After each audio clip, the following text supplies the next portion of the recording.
इयत्ता 7वीच्या माझ्या सर्व चिमुकल्या विद्यार्थ्यांना सप्रेम नमस्कार. सर्वांचं आपल्या युट्यूब चॅनलवर सहर्ष स्वागत आहे. तर विद्यार्थी मित्रांनो, परिमेय संख्या व त्यावरील क्रिया हा जो आपलं प्रकरण 5वं प्रकरण आहे, या 5व्या प्रकरणास आपण आजपासूनच्या व्हिडिओमध्ये सुरुवात करणार आहोत.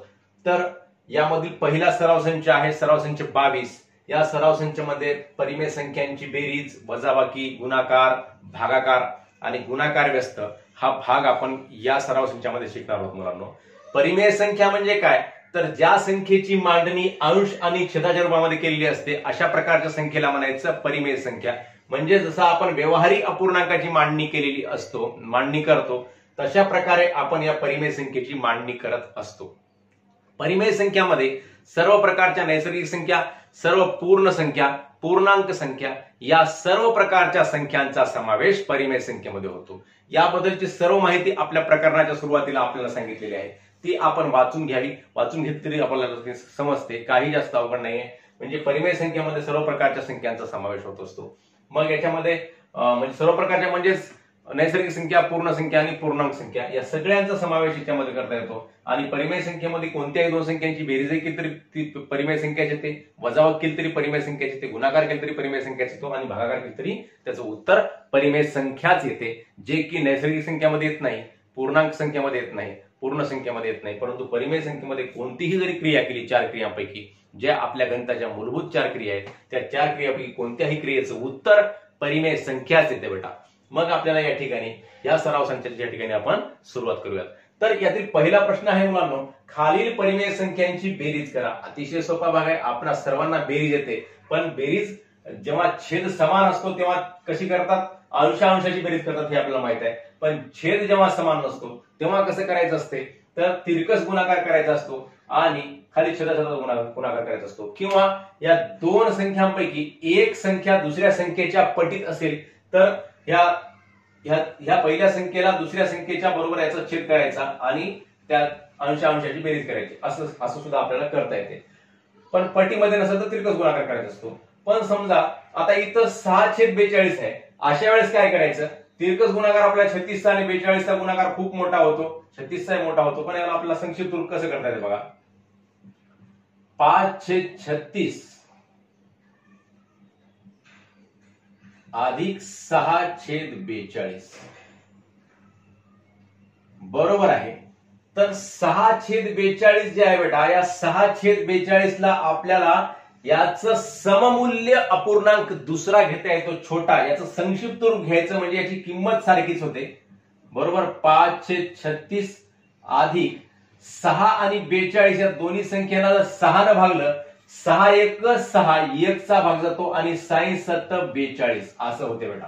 म्हणजे 6/42 आणि 1/7 हे दोनही अपूर्णांक कसे आहेत, समान आहेत, समान किमतीचे आहेत, सममूल्य अपूर्णांक आहेत. दोन्ही परिमेय संख्यांची किंमत कशी आहे, समान आहे, सारखी आहे.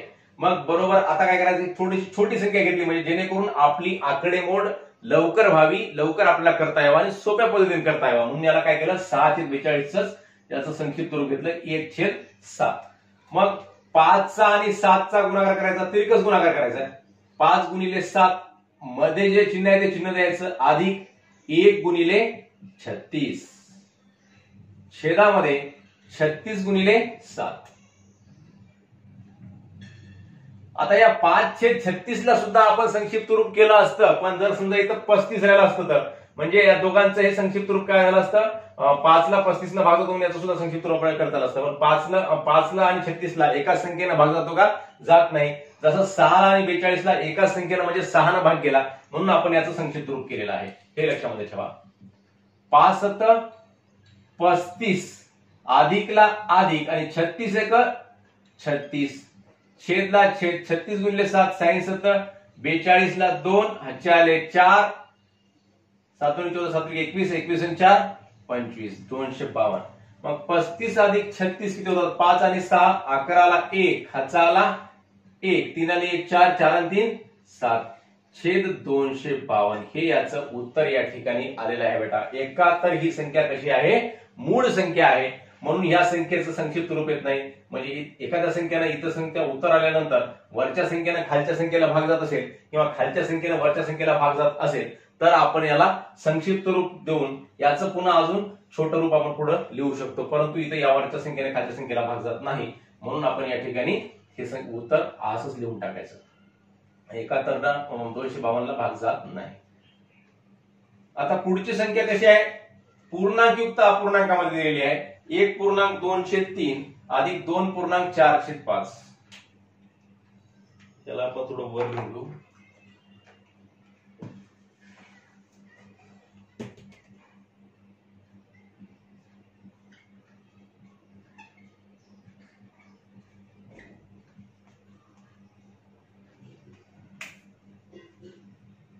आता हे पूर्णांकयुक्त अपूर्णांकांची जेव्हा बेरीज असते बेटा, तेव्हा काय करायचं, दोन प्रकारे करता येते. एक तर या पूर्णांकाची बेरीज करायची आणि अपूर्णांकाची बेरीज करायची इथल्यासारखी, किंवा मग या पूर्णांकयुक्त अपूर्णांकाचं रूपांतर, दोन्ही पूर्णांकयुक्त अपूर्णांकाचं रूपांतर अपूर्णांकामध्ये करायचं आणि त्यांची बेरीज करायची. आपण काय करू, या दोघांचे रूपांतर अपूर्णांकामध्ये करू. कसं करायचं बघा बरं. 1/3 पूर्णांकाला छेदाने गुणलं आणि अंश काय करायचा बेटा याच्यामध्ये मिळवायचा, अधिक 2/3 ला (3). इथं अधिक आहे, अधिकला अधिक, 2चा आणि 5चा गुणाकार, 2x5 अधिक किती बेटा 4 छेद किती 5. लक्ष द्या मा, इकडं प्रत्येक मी जे गणित करत आहे त्या प्रत्येक गणिताकडे, प्रत्येक वाक्याकडे, प्रत्येक शब्दाकडे लक्ष द्या बेटा, म्हणजे तुम्हाला चांगल्या प्रकारे समजेल. बरोबर आहे. 3 इथं गुणाकार अगोदर करायचा बेटा, लक्षामध्ये ठेव. 3 3 आणि 2 किती 5 होतात, मग 5/3 इथं अधिकला अधिक, 5×2 किती 10 म्हटल्यास इथं आपण एक स्टेप करून घेऊ, वाढून घेऊ म्हणजे तुम्हाला समजेल. 3 अधिक 2 अधिक 5×2 10 अधिक 4 छेद 5.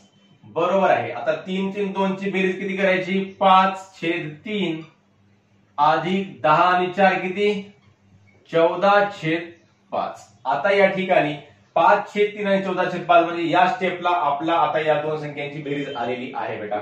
मग इथं काय करायचं, छेद समान आहे का नाही, मग छेद समान नसेल, याच्या पट्टीमध्ये हा अपूर्णांक घेऊ शकतो का, किंवा या पट्टीमध्ये याच्या पट्टीमध्ये हा अपूर्णांक घेऊ शकतो का, तर नाही. तर आपण काय करू, मग या दोन्ही अपूर्णांकाचा तिरकस गुणाकार करू. 5x5 5x5 पहिला तिरकस गुणाकार असा करायचा बेटा, पहिल्या संख्येचा अंश आणि दुसऱ्या संख्येचा छेद असा उतरत्या क्रमामध्ये पहिला तिरकस गुणाकार, दुसरा तिरकस गुणाकार करण्याच्या अगोदर या दोघांच्या मध्ये, दोन अपूर्णांकाच्या मध्ये, दोन परिमेय संख्यांच्या मध्ये जे चिन्ह आहे ते चिन्ह द्यायचं आणि नंतर दुसरा तिरकस गुणाकार, दुसऱ्याचा अंश आणि पहिल्याचा छेद. छेद मग खाली छेदामध्ये दोन्ही छेदांचा गुणाकार करायचा. 3x5 5 25 अधिकला अधिक 14 28 14 42 छेद 3 15. बरोबर आहे. 5 आणि 2 7, 2 आणि 4 6, 67/15. आता बघा 67/15 आला बेटा. आता याचं रूपांतर आपण परत पूर्णांकयुक्त अपूर्णांकामध्ये सुद्धा करू शकतो किंवा असंही ठेवू शकतो, दोन्ही केलं तरी आपलं उत्तर चुकणार नाही. पण आपण इथं पूर्णांकयुक्त अपूर्णांकामध्ये दिलं म्हणून तुम्हाला पूर्णांकयुक्त अपूर्णांकामध्ये कसं होते हेही कळते आणि आपल्याला याचं रूपांतर जसं इथं दिलेलं आहे तसं त्या प्रकारे सुद्धा करता येते. तर कसं करायचं, या 67 ला 15 ने भागायचं. 15 ला 67 ला भागल्यानंतर जे पूर्णांक आपलं उत्तर येईल ते पूर्णांक लिहायचा अगोदर. 15 1 15, 15 2 30, 15 3 45, 15 चोक 60. 4चा भाग गेला, 4चा भाग गेल्यानंतर 67 मधून 60 वजा करायचे. 15 चोक 60 होतात. मग 67 मधून 60 वजा केल्यावर किती उरले बरं बाळा, 7 उरले. मग 7/15, 4.7/15 हे याचं उत्तर आलेलं आहे बेटा. तर पुढचा प्रश्न 11/17 अधिक 13/19. काय करायचं, 11 आता इथं कोणत्याही संख्या संक्षिप्त होत नाही, दोन्ही संख्यांपैकी, दोन्ही परिमेय संख्यापैकी कोणतीही संख्या संक्षिप्त होत नाही. मग काय करायचं, तर तिरकस गुणाकार करायचा सरळ सरळ. कशाचा, 11 गुणिले 19 छेद 11 गुणिले 19 अधिक 13 गुणिले 17 छेद 17 गुणिले 19. बरोबर आहे.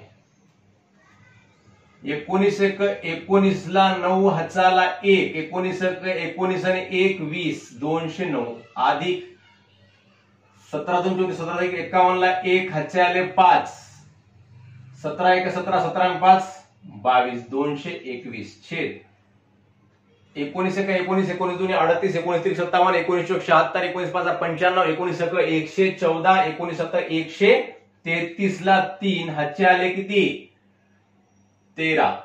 मग 19 19 आणि 13 32 बरोबर आहे. 9 आणि 1 10 ला 0 हाचाला 1, 0 आणि 2 आणि 1 3, 2 आणि 2 4, 430 छेद 323 हे याचं उत्तर आलेलं आहे. यालाच आपण पूर्णांक अपूर्णांकामध्ये मांडण्याची आवश्यकता नाही, कारण इथं प्रश्नामध्ये आपल्याला दिलेलं नाही. मग अशाच प्रकारे आपण ठेवू शकतो याला 430 छेद 323. मग पुढचा आहे चौथा. हा प्रश्न सुद्धा थोडा बरा घेऊयात. 2.311 आणि 1.377.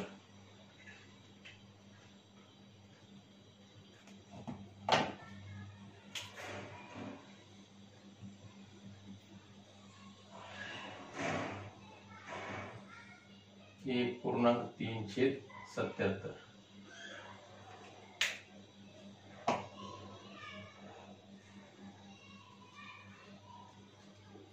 याचं रूपांतर सुद्धा कसं करून घ्यायचं, इथल्यासारखं पूर्णांकयुक्त अपूर्णांकाचं रूपांतर अपूर्णांकामध्ये करून घ्यायचं. करण्यासाठी काय करायचं, पूर्णांकाला या अपूर्णांकाच्या छेदानं गुणायचं. म्हणजेच 2 गुणिले 11 अधिक किती बेटा 3 छेद 11 अधिक 1 गुणिले 77 अधिक किती 3 अंश मिळवायचा छेद 77. बरोबर आहे. 11 दुनी 22 अधिक 3 ला अधिक 3 छेद 11 अधिक 77 1 77 अधिक 3 छेद 77 बरोबर आहे. 22 आणि 3 किती माय 25, 25 छेद 11 अधिक ला अधिक 77 आणि 3 किती बेटा 80, 80 छेद 77. आता 11च्या पटीमध्ये 77 आहे की नाही बरोबर बेटा आहे. 11च्या पाड्यामध्ये 77 येते. 11 7 77 होते. मग याला रूपांतर 7 न गुणलं की काय होते 77 होते. मग पहिल्या अपूर्णांकाला काय करायचं 7 न गुणून घ्यायचं. म्हणजेच कसं होते बघा बरं 25 गुणिले 7 छेद 11 गुणिले 7 अधिक 80 छेद 77. मग हे का गुणलं आपण तर 77 छेद करण्यासाठी गुणलं. 77 छेद का करत आहोत तर जेव्हा अपूर्णांकामध्ये छेद समान असतो सारखा असतो तेव्हा अंशाची बेरीज होत असते. म्हणून या ठिकाणी या 11ला 7 न गुणलं. जेव्हा एखाद्या अपूर्णांकाच्या छेदाचं रूपांतर दुसऱ्या अपूर्णांकाच्या छेदामध्ये करता येते एखाद्या संख्येनं गुणून, तेव्हा त्याला ते करायचं असते. म्हणजे आपलं पुढचं क्रिया जी आहे ती सोपी होते, लवकर होते. म्हणजे या एखाद्या अपूर्णांकाच्या पटीमध्ये दुसरा अपूर्णांक जेव्हा असतो तेव्हा त्याला त्याची पट करायची. कितीच न गुणल्यानंतर एवढं रूपांतर होते ते बघायचं आणि तेवढ्या संख्येत त्याला गुणायचं असते बेटा. मग 25 25 25 25 दोन्ही 50 25 3 75 25 चौक 100 25 5 125 25 150 25 175 175 छेद 11 7 77 अधिक 80 छेद 77. आता बघा बरं दोन्हीचे छेद कसे झाले समान झाले. मग आता आपल्याला तिरकस गुणाकार करत बसण्याची आवश्यकता झाली का या ठिकाणी नाही. मग काय करायचं फक्त अंशाची बेरीज करायची आणि ह्या 2 77 पैकी 1 77 खाली लिहून टाकायचा. 5 आणि 0 5, 7 आणि 8 15 ला 5 हाचाला 1 1 आणि 1 2 255 या ठिकाणी उत्तर आलेलं आहे 255 छेद 77. 77 ला 11 न भागलं 11 7 77 याला भागत नाही 7 7 न भागलं 11 7 21 एवढं जरी उत्तर लिहिलं तरी आपलं उत्तर बरोबर आहे. किंवा याला आपण पूर्णांकयुक्त अपूर्णांकामध्ये सुद्धा करू शकतो जसं आपण या ठिकाणी दिलेलं आहे. 77चा पाढा तयार करा. 77 गुणिले 3 7 त्रिक 21 ला 1 हातचे आले 2 7 त्रिक 21 आणि 2 23 231 231 म्हणजेच काय होते, कितीचा भाग चालला, 3चा पूर्ण भाग चालला. आणि 231 255 मधून वजा करा बरं. 255 वजा 231, 5 मधून 1 गेला 4, 5 मधून 3 गेले 2, 2 मधून 2 गेला 0, म्हणजे 3.24/77 असंही याची मांडणी आपल्याला करता येते. तर हे दोन्ही प्रकारे लिहिलं तरी आपलं उत्तर कोणतंही चूक नाही बेटा. तर अशा प्रकारे आपण परिमेय संख्यांची बेरीज केली. आपण लागलीच यांची वजाबाकी करूयात.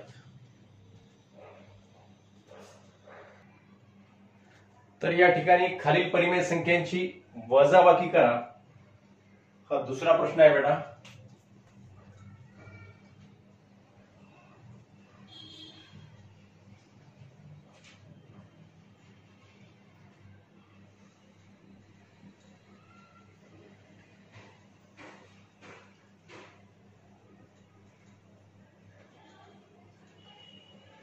तर ह्या परिमेय संख्यांची आपल्याला या ठिकाणी वजाबाकी करायची आहे बेटा. तर या 4 संख्या आहेत, मी पहिली आणि तिसरी संख्या मांडून घेतली, म्हणजे जे जिथं आपलं उदाहरण संपेल तिथून आपण दुसरं आणि चौथं उदाहरण खाली मांडूया. तर पहिला प्रश्न आहे 7/11 वजा 3/7. तुम्हाला सांगितले छेद जेव्हा समान नसतो तेव्हा काय करायचं असते, तिरकस गुणाकार करायचा असते. किंवा एखाद्या परिमेय संख्येच्या पटीमध्ये दुसरी परिमेय संख्या येत असल्यास तेवढ्या संख्येने आपण त्याला गुणून घ्यायचं असते. पण पटीमध्ये या ठिकाणी येते का, तर येत नाही. तर मग काय करायचं, 7 × 7 वजा 3 × 11. हा गुणाकार करताना एक गोष्ट मात्र लक्षामध्ये ठेवा बेटा, नेहमी पहिला गुणाकार असा तिरकस, पहिल्याचा अंश आणि दुसऱ्याचा छेद असाच होत असतो. आपण जर चुकून असा केला तर आपलं गणित चुकते. मग खाली छेद 11 × 7 बरोबर आहे. 7 7 49 वजा 11 3 33 छेद 11 7 77 बरोबर आहे. 49 वजा 33 करायचं. 49 मधून 33 वजा करा, काय राहते, 9 मधून 3 गेले 6, 4 मधून 3 गेले 1 छेद 77, 16/77 हे याचं या ठिकाणी उत्तर आलेलं आहे. याचं काही संक्षिप्त रूप होत नाही, म्हणून याला संक्षिप्त रूप देण्याची काही आवश्यकता नाही. तर दुसरा प्रश्न आहे 13/36 वजा 2/40. 13/36 वजा 2/40 बरोबर आहे.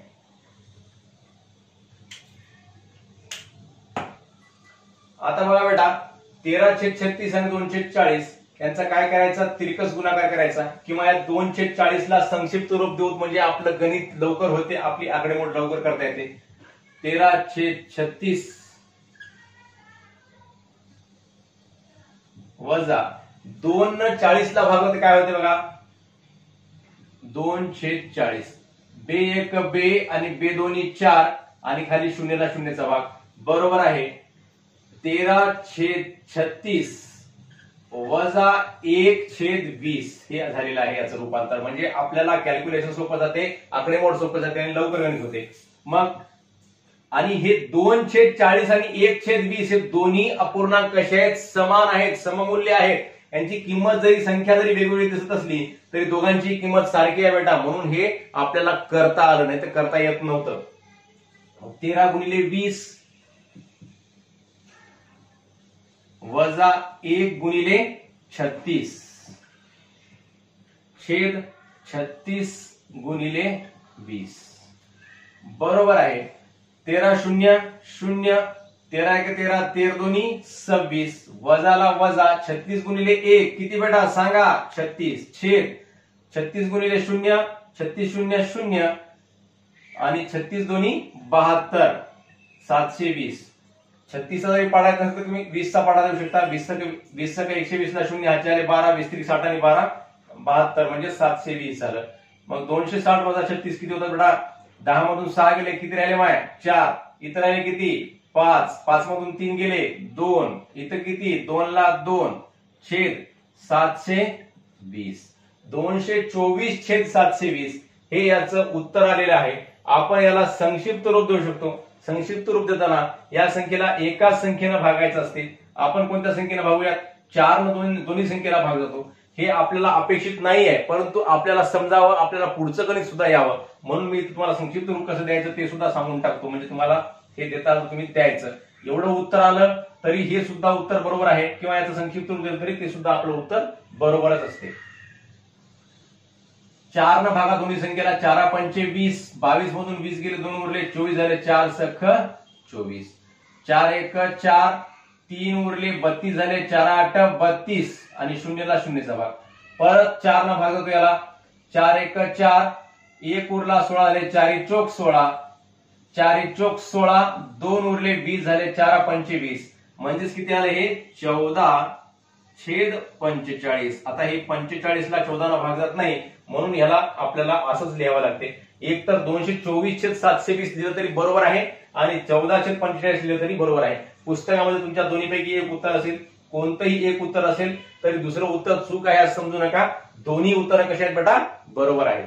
तर पुढचा प्रश्न आहे 1.2/3 वजा 3.5/6. आता याचं रूपांतर कशामध्ये करायचं माय तुम्हाला सांगितलेलं साहेब बेरजेमध्ये. याचं रूपांतर कशामध्ये करायचं, पूर्णांक अपूर्णांकाचं रूपांतर अपूर्णांकामध्ये करायचं. अपूर्णांकामध्ये करण्यासाठी काय करायचं, पूर्णांकाला छेदानं गुणायचं. म्हणजेच 1 ला किती गुणायचं, 1 गुणिले 3 अधिक किती 2, शाबाश, छेद किती 3, वजा 3 गुणिले किती 6, 3 गुणिले 6, शाबाश, अधिक किती 5, छेद 6.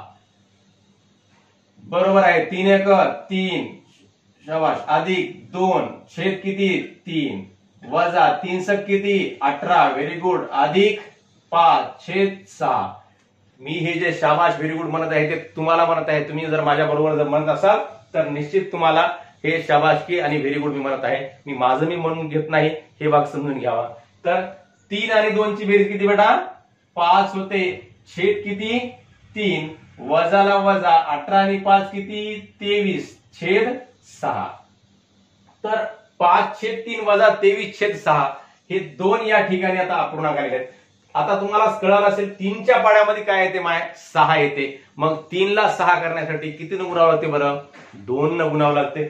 मग 2 न 3 लाच गुणल्यानं जमते का बेटा, नाही.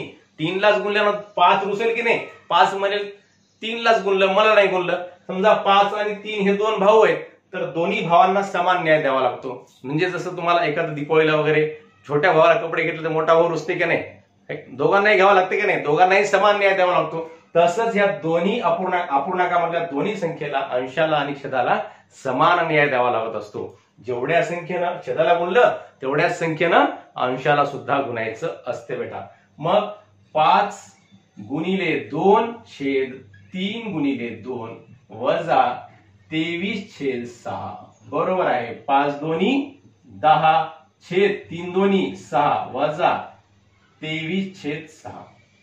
आता बघा बरं बेटा, या ठिकाणी छेद समान आहे म्हणून 2 6 बदल 1 6 घेतला आणि अंशामध्ये 10 मधून 23 वजा करा म्हणते. असं कसं होईल बरं, 10 मधून 23 वजा होतील का, होणार नाही. मग काय करायचं माय 23 मधून 10 वजा करायची, म्हणजे मोठ्या संख्येतून लहान संख्या वजा करायची. 23 मधून 10 वजा किती राहतात, 3 मधून 0 गेले, 3 राहिले, 2 मधून 1 गेला, 1 राहिला. आणि काय करायचं, मोठ्या संख्येतून लहान संख्या वजा केल्याच्या नंतर चिन्ह कोणाचं द्यायचं, मोठ्या संख्येचं द्यायचं, म्हणजेच 23चं द्यायचं, म्हणजे 13चं द्यायचं. मग 13 ऋण 13/6 हा आपल्याला या ठिकाणी उत्तर आलेला आहे. याचं रूपांतर आपण अशा प्रकारे पूर्णांकयुक्त अपूर्णांकामध्ये सुद्धा करू शकतो. कसं करायचे तुम्हाला बेरजेमध्ये सांगितलेलं आहे. या 13ला 6 ने भागायचं, 6 दोन्ही 12 आणि वाटल्यास करूनच टाकू, 6 दोन्ही 12 ऋण 2 आणि उरले किती 1, 13 मधून 12 गेले, 1 उरले आणि छेद 6 ला छेद 6 ऋण 2.1/6. हे उत्तर जरी असेल पुस्तकामध्ये तरी बरोबर आहे, हे असलं तरी बरोबर आहे, दोन्ही उत्तर बरोबर आहे. आता चौथा प्रश्न या ठिकाणी 4.1/2 वजा 3.1/3. 4.1/2 वजा 3.1/3. एक वेळेस बघून घेऊ.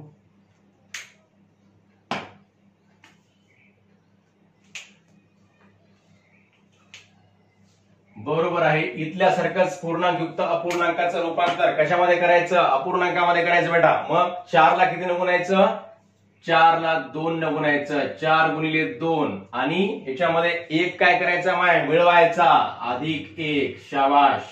किती छेद 2 ला छेद 2 वजा 3 ला किती न गुणायचं 3 न. Very good. अधिक किती 1. शाबाश. छेद किती 3. मग 4 दोन्ही किती 8. अधिक किती 1. शाबाश. छेद किती 2 वजा 3 त्रिक 9 अधिक 1 छेद 3 बरोबर. 8 आणि 1 किती 9 छेद 2 वजा 9 आणि 1 किती 10 छेद 3. आता काय करायचं तिरकस गुणाकार. 2च्या पाड्यामध्ये 3 येत नाही किंवा 3च्या पाड्यामध्ये 2 येत नाही. मग 9 गुणिले 3 वजा 10 गुणिले 2 छेद 2 गुणिले 3 बरोबर आहे. 9 त्रिक किती बेटा 27. Very good. वजा 2 किती 20 छेद 2 त्रिक 6 बरोबर आहे. 27 मधून 20 गेले किती उरले 7 उरले. 7 छेद 6. याचं सुद्धा रूपांतर आपण कसं करू 7 ला 6 ने भागल्यानंतर 6 1 6 1 चा भाग जातो. 7 मधून 6 गेले किती उरले 1 उरला म्हणजेच 1.1 छेद 6. अशा प्रकारे आपण ह्या 4 संख्यांच्या वजाबाक्या बघितलेल्या आहेत आणि बेरीज सुद्धा बघितलेली आहे. अशा प्रकारे आपण सराव संख्या 22 मधल्या परिमेय संख्यांची बेरीज व वजाबाकी हा भाग बघितलेला आहे. पुढील भाग पुढील व्हिडिओमध्ये बघूयात. आपणा सर्वांना हा व्हिडिओ आवडल्यास नक्की आपल्या मित्रांना व नातेवाईकांना शेअर करावा व आपल्या व्हिडिओवर लाईक्स व कमेंट सुद्धा अवश्य करावे. धन्यवाद मुलांनो.